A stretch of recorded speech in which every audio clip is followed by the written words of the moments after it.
Hey guys, Dan here from Daniel Norris FX, and today we will be reviewing this 35mm f1.7 C-mount lens from Fujian.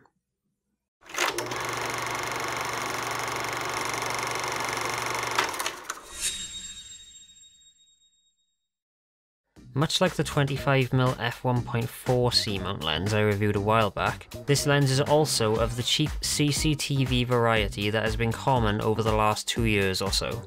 This lens is completely metal and features a respectable aperture at f1.7.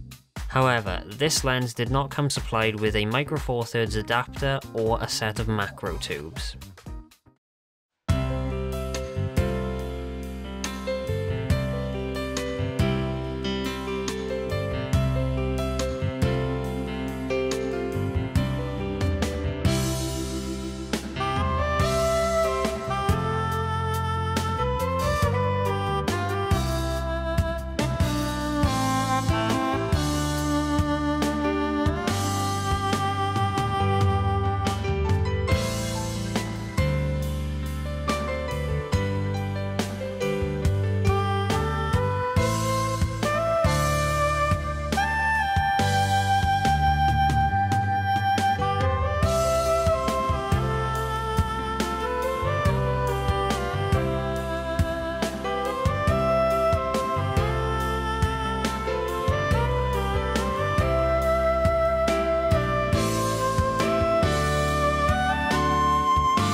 And now to list the pros and cons of the lens, starting with the pros.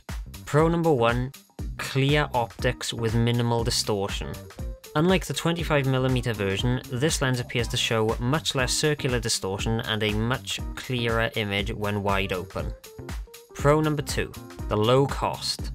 The most obvious pro for these sort of lenses is the price, all of which can be found between £15 and £20 on Amazon and eBay. Pro number 3, the clickless aperture. Another feature which this lens shares with its 25mm counterpart is the smooth clickless aperture, making it perfect for video work. However, unlike the 25mm, the 35mm has the aperture ring and focus ring reversed, so the focus ring is located much further from the camera body, making it a much more comfortable lens to use in spite of its small size. And pro number 4, exceptional build quality for the price.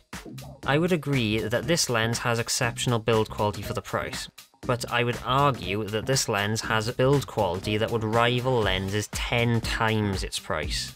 Full metal construction, solid focus and aperture ring action, and no sign of excessive play or movement when in use. And now for the cons. Con number 1, does not come with an adapter or a set of macro tubes. This is more of a con with the seller I chose, as most sellers will usually provide 2 macro tubes and an adapter ring in a choice of C-mount or micro four thirds variety. Some sellers even provide a lens hood, which I would highly recommend for this lens. Con number 2, the unconventional filter thread size. The main reason I bought this lens was to be a cheap, compact, low light option for my GH4. However, it is also nice to use lenses like this during the day, but bright sunlight tends to make it difficult to shoot anything lower than f8.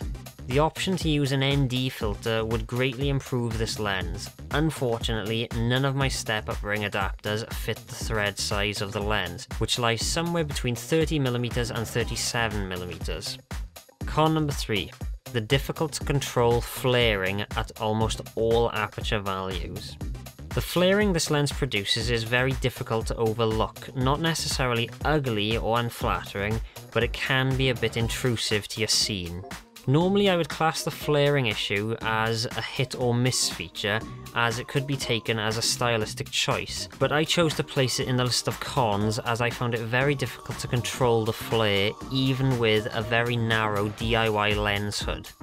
Flagging the flare proves even more difficult given the size of the lens. It is possible that the flaring is due to the gloss finish on the inside of the barrel, seeing as I have another lens like this of a different focal length which does not suffer from the same flaring, even though its front element is nearly flush with the end of the barrel.